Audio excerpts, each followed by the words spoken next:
Compatriotas, defensores de la patria, más de 10 millones de colombianos confiaron en el Tigre. Abelardo del Espriella e Iván Cepeda disputarán la presidencia de Colombia el 21 de junio. El presidente de la República acaba de pronunciarse de manera clara sobre una de esas situaciones. Gustavo Petro reacciona a la primera vuelta presidencial. No acepto los resultados del preconteo.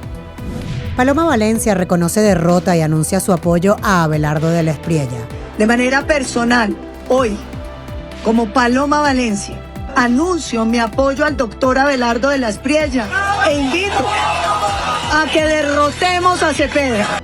Lo dejamos claro de una vez ante la opinión pública. Solo cuando las comisiones escrutadoras dejen totalmente aclarado este asunto, nos vamos a pronunciar sobre los resultados de esta noche. Colombia habló, y lo que ha expresado es realmente preocupante visto a niveles porcentuales.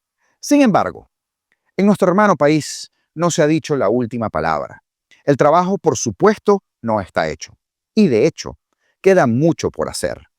Por hacer para asegurar que, al igual que en Venezuela, en Colombia, no sucede una tragedia. El ex jefe de la DEA en Venezuela revela detalles de investigaciones contra Delcy Rodríguez.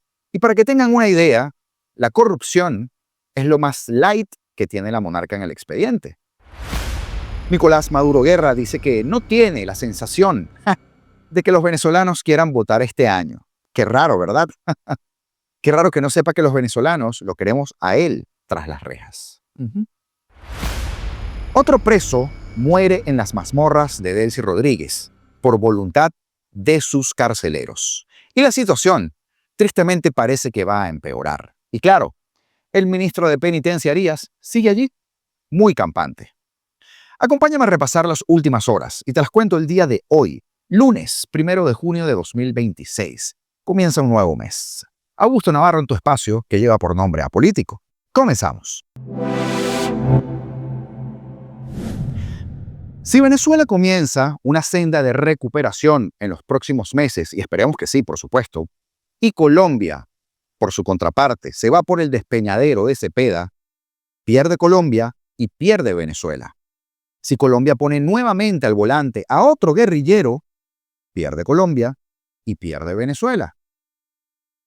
Que el último escrutinio, hasta el momento que grabo este video, sea 43.74% para Abelardo y 40.9% para Cepeda, es deprimente por ponerle un nombre. Visto de otra manera, que 9.680.000 y pico de personas, colombianos, piensen que Iván Cepeda Castro pueda llevarlos a un buen destino, viniendo del nefasto gobierno de Gustavo Petro, es un red flag del tamaño de una catedral. Una bandera roja para la supervivencia misma de la libertad de todo el continente. Porque hablamos de una paradoja transfronteriza.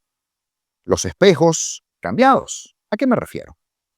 Es insólito e indignante que mientras los venezolanos empujan con la sangre, el alma y el liderazgo en el terreno para salir de una tiranía asfixiante de casi 3 décadas, una porción gigantesca de Colombia parece empeñada en comprar ese boleto de primera clase hacia el mismo infierno. La historia es caprichosa, usted lo sabe, también suele ser muy cruel. Si los venezolanos logramos acelerar la transición, pero Colombia decide hundirse voluntariamente en la continuidad radical de Cepeda, el continente vivirá una paradoja trágica. Los papeles se habrían invertido. Lo que no hicieron entender a esos más de 9.6 millones de votantes, los políticos de Colombia, del bien, es que la destrucción institucional no es una teoría, la tienen al lado, en la frontera, como un testimonio vivo del hambre, del éxodo y de la miseria. ¿Cómo es posible que teniendo al frente un espejo, elijan mirarse en el mismo reflejo destructivo? Es la pregunta que todos nos hacemos. Y el resultado de esta primera vuelta no es solo un dato estadístico, es el síntoma de una enfermedad social profunda. Iván Cepeda, señores, no es un moderado, no es un reformador. Representa todo lo contrario, el ala radical, doctrinaria y comprometida con las agencias o con las agendas transnacionales que buscan desmantelar el Estado de Derecho. El hecho de que casi la mitad del electorado esté dispuesto a premiar la debacle de la era Petro, dándole ahora el poder a su sucesor natural, demuestra que el aparato de propaganda de la izquierda ha hecho su trabajo a la perfección. ¿Y en dónde fallamos nosotros? Porque han normalizado el desastre. Han logrado que millones de ciudadanos justifiquen la inseguridad, validen la impunidad de los grupos armados de las regiones, en la frontera, que aplauden la asfixia económica y por si fuera poco, te lo quieren vender como justicia social. Volvemos a lo que analizábamos hace un par de videos, el fenómeno de la calle, cuando les hablaba del experimento Westcott, como lo bauticé. La izquierda radical vota sin complejos. Son orgullosos de su propio naufragio. Miren a la bachiller, por ejemplo. Mientras que los sectores democráticos a menudo caen en la trampa de la timidez o de la división, so pena de cancelación. Hoy, la factura entre el 43.74 de Abelardo y el 40.9 de Cepeda nos dice una verdad muy incómoda. Colombia está partida a la mitad, flotando sobre un polvorín. De aquí al 21 de junio, la pasividad, señores, es un crimen. Quienes creen que la democracia es simplemente ir a una urna cada 4 años, o 5 o 6, depositar un papel y volverte a casa a ver televisión, están profundamente equivocados. La democracia no es un estado permanente, es un territorio en disputa que las fuerzas totalitarias asedian las 24 horas del día, los 7 días de la semana. Si el bloque que votó por Paloma Valencia, los indecisos, el centro y los abstencionistas se quedan de brazos cruzados o se desgastan en debates puristas, Cepeda se va a quedar con la Casa de Nariño. Ya salieron a desconocer los resultados, desde Petro hasta el mismo Cepeda. Los radicales no descansan, operan en las universidades, instrumentalizan el miedo en las zonas rurales con cédulas retenidas por el ELN, ¿saben? Los socios de Diosdado, y dominan o intentan dominar el relato en las plataformas digitales. Y aquí estamos nosotros dando la batalla. La respuesta de la ciudadanía honesta tiene que ser igual de implacable, coordinada y masiva, porque el margen de error se redujo a nada, a 3 puntos. Y este escrutinio de primera vuelta es el último campanazo de alerta para una nación que se niega a despertar del todo. Si Colombia vuelve a entregarle las llaves del país al radicalismo, no va a haber espacio, señores, para el llanto posterior. Ya lo estamos viviendo nosotros. La libertad de Colombia y la recuperación de Venezuela son 2 caras de una misma moneda. Rompamos la timidez, hablemos claro en cada mesa, en cada chat y en cada rincón con un amigo o familiar que viva o que conozcamos en Colombia. Porque el 21 de junio no se va a votar por un nombre o por simpatías estéticas. Se va a votar por la supervivencia. Y ya es hora de detener el avance de la bandera roja antes de que sea demasiado tarde para reaccionar. Día 1, hoy, recordándole a nuestra audiencia en Colombia, a la que puede votar, que Cepeda es exactamente por lo que ustedes huyeron de Venezuela. Y hay noticias que no hacen ruido por lo que anuncia la noticia por sí, sino porque la dejan entrever. ¿A qué me refiero? Eso es exactamente lo que ocurrió recientemente con las declaraciones de Wesley Tabor, el ex jefe de la DEA en Venezuela, entre 2010 y 2013. Han pasado unos añitos, ¿verdad? Porque cuando un exfuncionario de ese nivel afirma públicamente que las investigaciones contra Delcy Rodríguez existen hace más de una década y que incluían vínculos con lavado de dinero, contrabando de oro, narcotráfico, la sabemos todos, ¿verdad? Pero hasta operaciones relacionadas con Hezbollah en Venezuela, ya no estamos hablando de rumores de redes sociales ni expedientes construidos por la derecha o por la propaganda. No. Estamos hablando de asuntos que, según las propias palabras de este funcionario, estaban siendo observados por agencias federales de los Estados Unidos desde hace años. Lo verdaderamente interesante es que estas declaraciones aparecen en un momento muy específico. No aparecen cuando Delcy era vicepresidente de la República ilegítima, ¿no? No aparecen cuando era ministro de Finanzas, tampoco. Ni tampoco aparecen cuando compartía el poder con Maduro o cuando era el zar de PDVSA. Aparecen ahora cuando se ha convertido en la deplorable figura central de ese esquema de transición que impulsa Washington. Y eso obliga a hacerse una pregunta bastante incómoda. Si estas investigaciones existían desde hace tanto tiempo, ¿qué cambió para que hoy no existan acusaciones formales? ¿Por qué se detuvo todo? La propia Associated Press reveló hace meses que documentos y fuentes vinculadas a las investigaciones federales mostraban que Delcy había estado durante años en el radar de la DEA. Hemos hablado en este espacio bastante de esto, ¿verdad? Los archivos recopilaban información sobre asociados, movimientos financieros y denuncias que estaban relacionadas con tráfico de estupefacientes, con lavado de dinero y con contrabando de oro. No estamos hablando de una averiguación reciente, estamos hablando de una línea de investigación que, según esa información de Tower, se remonta a muchos años atrás, más de 10. Y es aquí donde la política exterior comienza a cruzarse con la justicia de alguna manera. Porque una cosa es que existan investigaciones, pero otra muy distinta es decidir cuándo convertirlas en acusaciones formales. Conveniente, ¿verdad? Las administraciones estadounidenses, republicanas y demócratas han utilizado históricamente expedientes judiciales, sanciones y procesos penales como una especie de herramienta que conviven con los objetivos diplomáticos y estratégicos. Eso no significa que las investigaciones hayan desaparecido, no. Significa que los tiempos políticos a veces pueden alterar los tiempos judiciales, algo de lo que les estaba hablando la semana pasada acá en el programa. Por eso resulta tan relevante el debate que comienza, que lleva rato ya surgiendo en los círculos legales norteamericanos. Porque si realmente existe una decisión política para ralentizar o para congelar determinadas investigaciones mientras que se desarrolle ese plan de transición para Venezuela, la pregunta no sería únicamente jurídica, sería estratégica. Porque cualquier defensa penal de Nicolás Maduro, escuchen bien, podría intentar argumentar que existe una utilización selectiva de los procesos judiciales dependiendo de los intereses coyunturales de Washington. ¿Qué tal? Y esa es precisamente la preocupación que algunos expertos han comenzado a plantear públicamente. Por eso blindaron el caso de Maduro, por eso la nueva acusación en Florida también. Pero más allá de las implicaciones legales, hay otro elemento que llama poderosamente la atención. Wesley Tower conecta esas investigaciones históricas con una economía criminal que durante años, la conocemos bien, ha girado en torno al oro venezolano. Y justo cuando aparecen esas declaraciones, escuche bien esto, Estados Unidos vive uno de los casos más extraños de corrupción dentro de su propia comunidad de inteligencia. ¿Sabía usted? La detención de David Rush, un ex alto funcionario de la CIA, acusado de apropiarse de más de 300 lingotes de oro valorados en más de $40 millones. Además de millones de dólares en efectivo, cachirulo, y todo encontrado en su residencia en Virginia.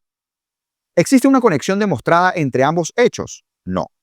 A día de hoy no existe una evidencia pública que vincule el caso de Rush con activos venezolanos ni con Delcy Rodríguez. De hecho, si lo afirmara, sería un poco irresponsable. Pero, lo que sí existe es una coincidencia temporal que inevitablemente despierta preguntas, especialmente cuando durante años nosotros sabemos que distintas investigaciones internacionales han señalado al oro venezolano como uno de los principales mecanismos de financiamiento, de evasión de sanciones y de lavado de capitales del chavismo porque es oro ilegal, proveniente de minería ilegal. Lo prudente, obvio, sería separar los hechos comprobados de las especulaciones, pero lo inteligente es entender que muchas veces los grandes expedientes comienzan precisamente donde terminan las coincidencias. Y por eso, el verdadero problema para Delcy Rodríguez no es lo que dijo Wesley Tower. Eso ya lo sabemos, todos, desde hace rato. El verdadero problema es que cada semana aparecen nuevas piecitas que recuerdan que el nombre de la monarca ha estado presente durante años en informes, en investigaciones, en sanciones, que se las acaban de levantar, pero ahí estaba, en operaciones financieras opacas y en redes de poder que van mucho más allá de la política venezolana. Pregúntenle a Zapatero. Porque mientras el régimen intenta construir la imagen de una administración pragmática y capaz de conducir una transición ordenada, siguen apareciendo testimonios, documentos y antecedentes que demuestran que Washington conoce mucho más sobre el funcionamiento interno del chavismo de lo que públicamente te quieren reconocer. Por eso chirrían tanto las fotos de selfie, ¿verdad, Doug Burgum? Al final, la pregunta ya no es si existen investigaciones, creo que eso está bastante claro. La pregunta es, ¿cuánto material acumularon durante más de una década? Porque cuando una agencia federal observa a una persona durante años y distintos expedientes terminan rozando los mismos nombres, las mismas estructuras financieras, las mismas rutas de oro o los mismos operadores políticos, normalmente no estamos frente a una carpeta olvidada en un archivo. Estamos frente a todo un expediente que espera ese momento adecuado para ser utilizado y con mucha contundencia. Y en política, como en la justicia, los expedientes rara vez desaparecen. Lo único que cambia es cuando el poder decide abrirlos. Y hay declaraciones que parecen ofensivas hasta que uno entiende quién las dice y luego entonces se tornan cínicas. Y eso es exactamente lo que acaba de ocurrir con Nicolás Maduro Guerra, el Nicolásito este. Porque cuando el hijo del sanguinario hombre que durante años tiranizó Venezuela afirma que él no siente que los venezolanos quieran votar este año, la frase intenta construir una realidad absolutamente alterada. Y la razón es muy sencilla. Desde hace semanas, el debate político de nuestro país se ha desplazado peligrosamente para el chavismo, por supuesto, hacia un terreno que el chavismo no controla, el calendario electoral. María Corina viene exigiendo elecciones presidenciales. Edmundo, lo acabamos de hablar en el programa anterior, ha reiterado la necesidad de una elección que relegitime institucionalmente la transición. El Manifiesto de Panamá colocó nuevamente el tema electoral en el centro del discurso. Incluso, voceros de la administración Trump han comenzado a reiterar públicamente que la fase final del proceso de Venezuela pasa necesariamente por elecciones presidenciales. Y es que de repente el tema dejó de ser la estabilización económica, dése cuenta, y vuelve a ser el control del poder. Y eso es justamente allí donde aparece el Maduro Guerra el Nicolásito, diciendo que los venezolanos no quieren votar todavía. Qué raro que no lo dijo, por cierto, en los programas o en los programitas de sus amigos en los medios de Venezuela. Todos sabemos cuáles son, por cierto. Porque fíjense en el detalle. Él no dijo que las condiciones técnicas no existen, ni una palabra. No dijo que el Consejo Nacional Electoral no está listo. No dijo que faltan garantías. Lo que dijo fue algo más útil para quienes necesitan ganar tiempo, que la gente tiene otras prioridades. Una tesis políticamente conveniente, porque si logras convencer al país de que la economía es más importante que las elecciones, entonces tú puedes justificar retrasar las elecciones en nombre de la economía. Si logras convencer al país de que primero hay que ceder y después votar, entonces siempre habrá una excusa para posponer el momento en que los ciudadanos decidan quién va a gobernar. Y lo he venido hablando mucho. Pero hay un problemita, un bendito problema con ese argumento. La historia reciente de Venezuela demuestra exactamente todo lo contrario a lo que dice el Nicolásito este. Porque la crisis económica no existe porque los venezolanos votamos demasiado. La crisis económica existe precisamente porque durante décadas, casi 3, se destruyeron todas las instituciones que permitían corregir, escuche bien, todos los errores mediante el voto. La inflación, el colapso salarial, la destrucción de los servicios públicos y la emigración masiva no aparecieron porque hubiera exceso de democracia. Todo lo contrario, aparecieron porque falló la democracia. Por eso es que resulta tan cínico que Nicolás Maduro Guerra intente separar la economía de las elecciones cuando la inmensa mayoría de los venezolanos las percibe como unos fenómenos que son inseparables. Distintos reportes y también estudios recientes muestran que la principal preocupación ciudadana sigue siendo la economía. No le voy a echar cuento a usted lo sabe. Los ingresos, el costo de la vida. Pero precisamente por eso el debate político se ha trasladado hacia la necesidad de una solución institucional que sea estable, una solución de Estado. Porque lo que está diciendo el Nicolásito en realidad es algo, puede que un poco más profundo que una simple opinión. Está verbalizando el temor de un sector del chavismo a que el proceso de estabilización económica termine acelerando la exigencia de una normalización política en nuestro país, una normalización completa. Porque, fíjese usted, una vez que se estabilicen las variables básicas, una vez que regresen las inversiones o una vez que reaparezcan organismos multilaterales y que además se restablezcan ciertos canales financieros, se arregle un poco el tema de la luz, de la electricidad, la pregunta inevitable es, ¿ahora quién administra todo esto en los próximos años? ¿Los que la destruyeron? No, ¿verdad? Y ahí está el verdadero problemita para todos ellos. Porque mientras María Corina Machado te habla de elecciones presidenciales, mientras que Edmundo González insiste en un cronograma electoral para relegitimar el mandato del 28, y mientras que Washington continúa hablando de la tercera fase asociada a la democratización y la institucionalización del país, Nicolásito parece estar planteando exactamente lo contrario. Primero economía y después política. Claro, qué conveniente, ¿verdad? Lo curioso es que esa tesis tampoco coincide completamente con el discurso de quienes hoy te están impulsando la transición, las barras y las estrellas.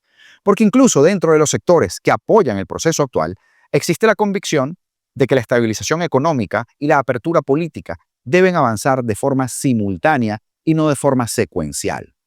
De hecho, ese ha sido uno de los mensajes más repetidos por la oposición real, democrática, durante las últimas semanas.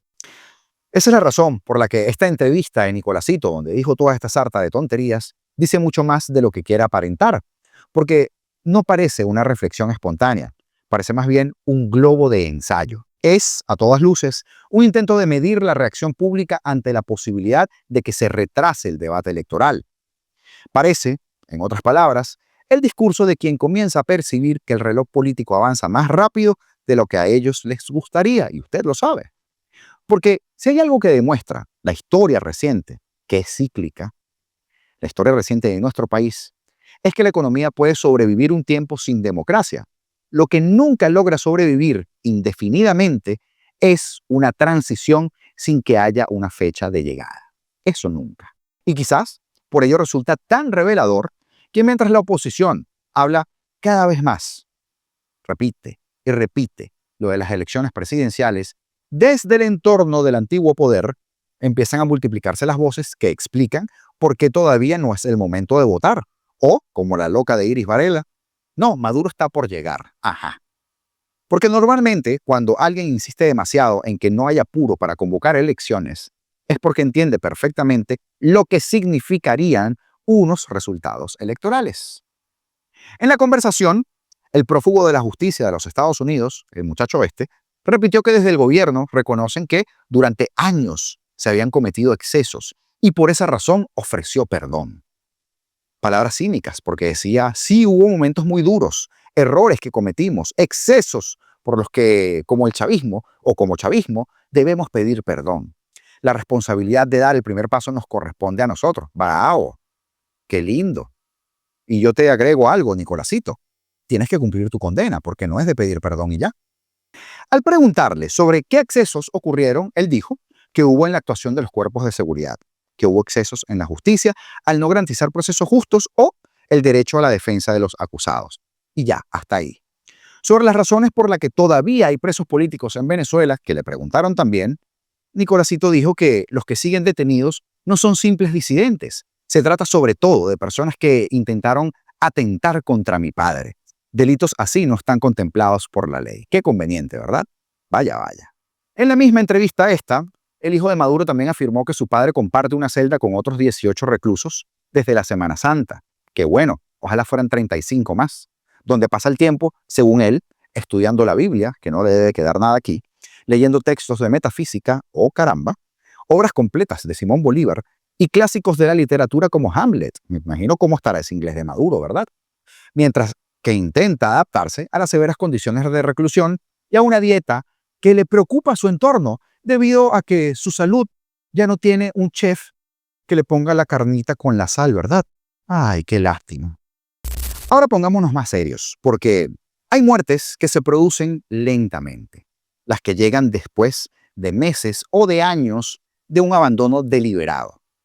Esas que ocurren cuando alguien que tiene una enfermedad diagnosticada, y esto es muy grave y muy cruel e inhumano, necesita tratamiento urgente, Sus familiares suplican ayuda, sus abogados presentan recursos, los médicos emiten recomendaciones y aún así el régimen decide no hacer nada. A eso algunos lo llaman negligencia, pero yo le tengo otro título distinto porque creo que Venezuela ya debería comenzar a llamarlo por su nombre: una ejecución sumaria, pero lenta. La muerte de Leonardo José Figueroa no es una tragedia aislada, ni una más. Es parte de la radiografía completa de un sistema penitenciario que se ha convertido en un mecanismo de castigo adicional. Leonardo tenía 46 años. Estuvo 2 años padeciendo de cáncer bajo custodia del Estado. Fue diagnosticado después de una intervención de emergencia. Los médicos indicaron la necesidad de quimioterapia. Su familia solicitó traslados. Sus abogados pidieron medidas humanitarias. Tocaron puertas, acudieron a tribunales, acudieron a organismos públicos, presentaron N cantidad de recursos y adivine qué, ya usted sabe, nada ocurrió. El tratamiento nunca llegó, la atención especializada tampoco y la respuesta institucional menos. Lo único que llegó, lamentablemente para él, fue la muerte. Lo más indignante es que aquí no estamos hablando, por supuesto, de una enfermedad desconocida, de algo extraño, ni tampoco de una emergencia imposible de atender. Estamos hablando de una persona plenamente identificada bajo custodia estatal cuyo deterioro era visible y además era documentado. Y cuando el régimen encarcela a alguien, asume también una responsabilidad absoluta sobre su integridad física, le guste o no. El preso pierde la libertad, pero no pierde su derecho a la vida. Pierde sí su movilidad, pero no pierde el derecho a la salud. El preso pierde la capacidad de decidir dónde duerme, pero no la condición de ser humano.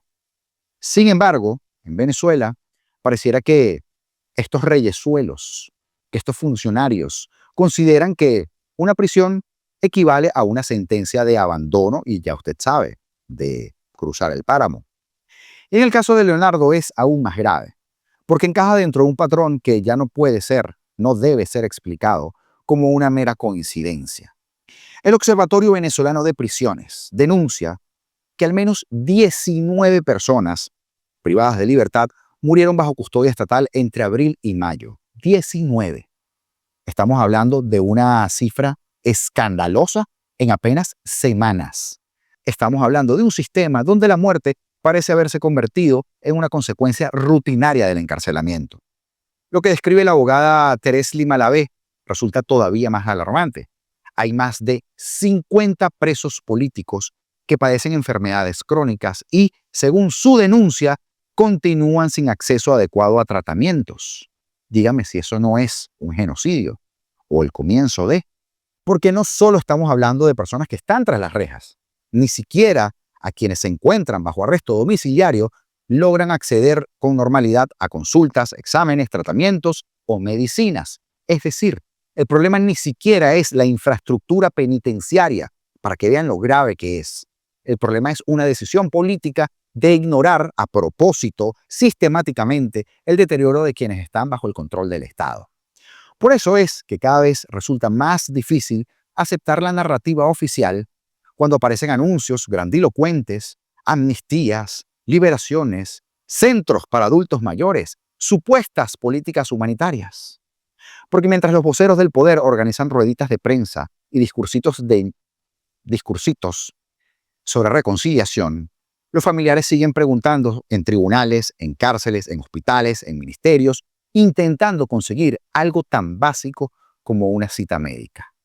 Mientras Jorge Rodríguez, con todo su cinismo, promete una cosa y Delcy Rodríguez anuncia otra, los enfermos siguen allí, deteriorándose en silencio. Y mientras se habla de miles de beneficiados, las organizaciones de derechos humanos que están en la batalla siguen documentando casos de personas, lo acabamos de ver, que mueren esperando una respuesta que nunca llega. Y aquí es donde la discusión deja de ser jurídica para convertirse en moral, porque no estamos frente a un problema administrativo. Tampoco hablamos de un formulario que se traspapeló y se perdió, no. Ni de un expediente que estuvo mal archivado, tampoco. Hablamos de seres humanos cuya supervivencia depende directamente de las decisiones que toman los funcionarios públicos, como Víctor Hugo Quero. Y cuando una persona con cáncer, por ejemplo, no recibe tratamiento durante años bajo custodia estatal, Eso ya no es burocracia.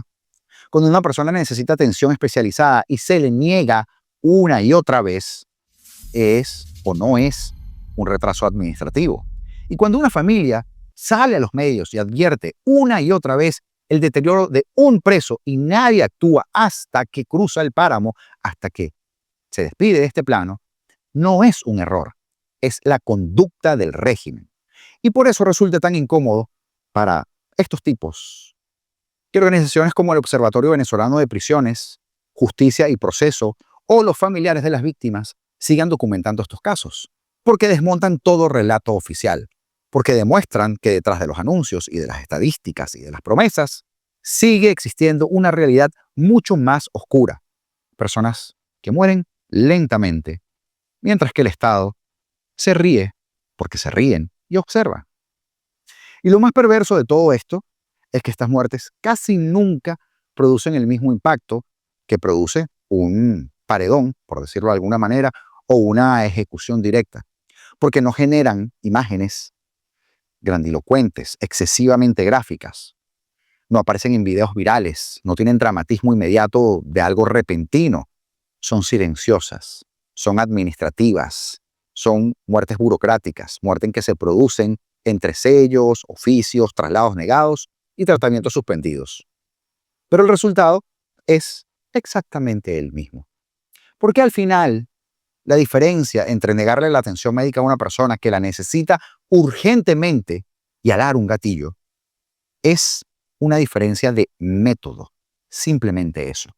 Porque el resultado sigue siendo un ser humano que se despide de este plano. Y cada vez que esto ocurre bajo custodia del Estado, la responsabilidad tiene nombre y apellido y también cargo público. Y en este caso, varios nombres y varios apellidos. Una línea de mando, una cadena de custodia. Basado en lo que miras, en lo que comentas, con lo que interactúas y disfrutas en esta plataforma YouTube, conoce o arma su algoritmo de tal manera que si tú haces clic acá, ese video tiene información que te va a interesar y mucho. Te invito a que veas ese video y que también nos veas esta noche en nuestro directo del canal Apolítico. Vamos a estar por allí alrededor de las 7 de la noche. Pasamos lista, no te olvides. Libertad o nada, señores, porque seremos libres.